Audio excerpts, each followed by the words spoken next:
guys, how's it going? Odin Forge here. This is going to be a build video for my 1.6 Spellbreaker build, updated new for 1.8.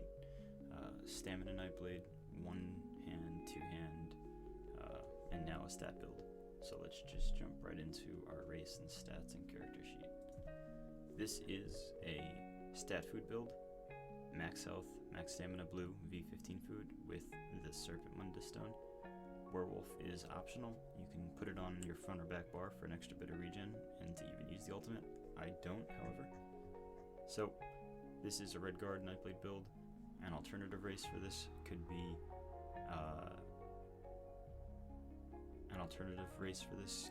Imperial. You can run something similar on other races, however it would likely require you to change your gear drastically, so we're going to discuss this video from a red guard and Imperial standpoint. 64 points into stamina. You can put some into health for PvE, however this does work very well in PvE without the health. There are other ways to increase your health as well. So let's just jump right into our base stats. Maximum magic, front bar 9900, and on the back bar 10k. On the front bar 24k health, and 22k health on the back bar, and 37k health stamina on the back bar, and 39 on the front. We get most of our damage here from our maximum stamina. Recovery is a little low for magic. Once we get the Undaunted passives, it should be easier to manage your magic. Health is low, not a problem. Our stamina recovery is 2643 on the front bar, which is quite high on a stat build, and 2643 on the back bar as well. Weapon damage is 2120 on the front, 22 on the back, buffed about 2500. Now keep in mind, I'm using the endurance jewelry at the moment. With the agility jewelry, your stamina would be over 40k, and your weapon damage would be 2500 unbuffed, which raises your damage quite a bit, but it would drop your regen to about 2400. So endurance is a great alternative to agility. It's much more cheap to pick up a pair of endurance jewelry than it is to spend all that gold on agility at the moment. So this video is going to be explained from the endurance perspective, for those people who can't afford agility or who don't want agility. So yep, let's continue. We're going to talk about our skills next. So starting on our front bar with our gap closer, Invasion. I love Invasion, works really well against magic builds, especially if they're out of stamina. The stun is very punishing and the damage is quite good. Alternatively, you can slot Ambush. However, I'm not really a fan of Ambush this patch, being that it's constantly rooting people. Gap closers do in general, but it's the worst with Ambush. But a great alternative nonetheless. Killer's Blade. You need a little bit of finishing power in this patch. Damage is so low with the damage reduction.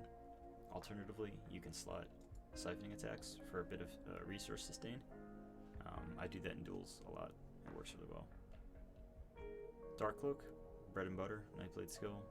I use it to purge dots from Dragonites, from Siege. I don't use it as aggressively as I used to in the past, being that our magic is so low and our regen is so low. But it takes a little bit getting used to, but it works just well. Surprise attack.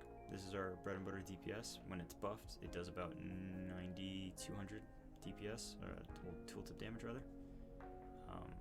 This is just a good skill. Alternatively, you can run Deep Slash from one hand. It does a little bit less damage, but it is physical damage, and it does AoE snare, so works very well all the same. Reverberating Bash. I use this not so much for the CC, but I use it for the heal debuff. I like to apply the heal debuff all the time, every 10 seconds on my target. Especially with the damage reduction this patch, and the healing meta is so strong that it's important to keep your target debuffed as much as possible. Alternatively, you can slot Mass Hysteria. It comes with a whole host of other benefits. Some of the benefits include the damage reduction from your target and the max health. It increases by 3% for every shadow ability that you slot, so that raises your health quite a bit. And it also reduces your enemy's movement speed, so very solid alternative to Reverb Bash if you can manage your magic better than I can. I use Soul Harvest here for my ultimate. It's just an extra attack. I use it as an execute. I use it on an unsuspecting target to get him really low health. It does apply the Major Defile as well, but I don't rely on it for that as well. And it generates you extra ultimate for every kill that you get, which is really big. That's ultimately the biggest reason I slot this. Alternatively, you can slot the Werewolf ultimate here for the regen to use the ultimate. You can slot Flawless Spellbreaker. I don't have it morphed yet on this new tune, but that gives you a good amount of extra weapon damage and raises your overall DPS quite a bit. So onto our back bar. Piercing Mark. I use this to fight other Nightblades. Very handy. We have Rally. Rally is your first heal over time / burst heal / major brutality buff. Can't go anywhere without this. Resolving Vigor. This is our primary heal. I cast this a lot more than anything else. It's cheaper as well. Very big heal, 12k when buffed. Obviously cut that in half for PvP, but this works really well over 5 seconds. Relentless Focus. I use this for the minor Berserk and the minor Endurance. It gives me a little bit of extra damage and a little bit of extra regen, so you can't go wrong with that. I don't use it for the Spectral Bow, not on this build at least. Here I slot Retreating Maneuvers.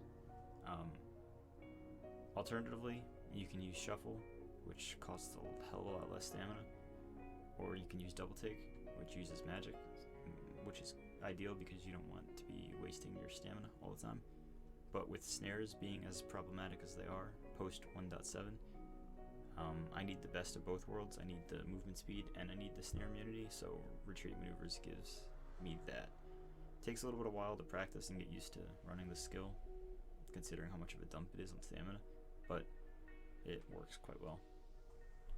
And our ulti here is Soul Tether. I use this when I'm outnumbered, if I'm low health, if I need no shit, ulti dump. If I'm with some friends and we're gonna dump our ultis on our targets, this works quite well. Alternatively, you can slot Werewolf on this bar, and this slot for the extra regen on your back bar, which is always nice as well. So let's talk about our gear next. So this is 2 heavy armor, 5 medium armor, and 3 endurance.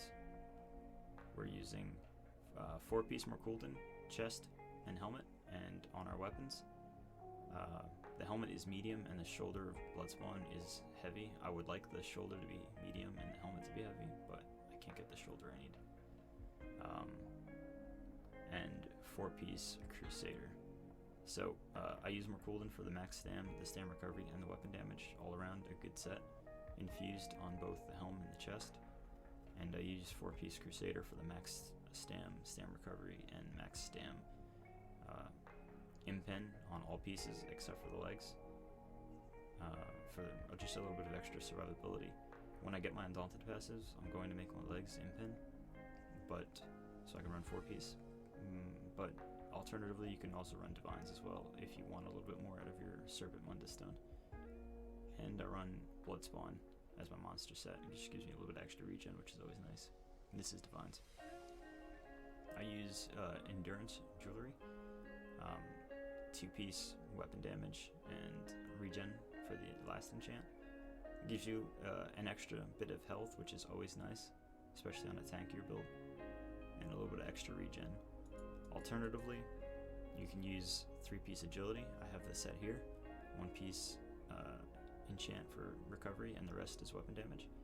Gives you an extra bit of maximum stamina, and it gives you a good amount of damage. This changes your damage output drastically. I switch between the 2 sets depending on what I feel like doing, and it works quite well. So that is the gear. Alternative gear choices could be Willow's Path, especially if you are on a red guard. Gives you a good amount of regen for all of your stats. So yeah, I'll be looking into other sets further on down the road. So let's look at our champion points. I am, for my champion points, just under soft cap. I am at 492. So let's take a look. I'm constantly changing my champion points, and furthermore, there are guides online that can show you how to allocate your points more efficiently. I'll explain how that works. So just keep that in mind. I have 54 in a Warlord. I sometimes put more into Magician. 100 I always put into Mooncalf. And I have 10 into Tumbling. Additionally, you can put 2 into Befouled, and that works really well too. You can put 20 into Blessed for the extra healing. 10 into Blade Expert, since we use light and heavy attacks a lot with this build. I have 20 into Precise Strikes, 14 into Piercing, and 100 into Mighty. You might want to check a guide for how to allocate your points between Precise and Piercing better than I do. I just kind of threw mine together.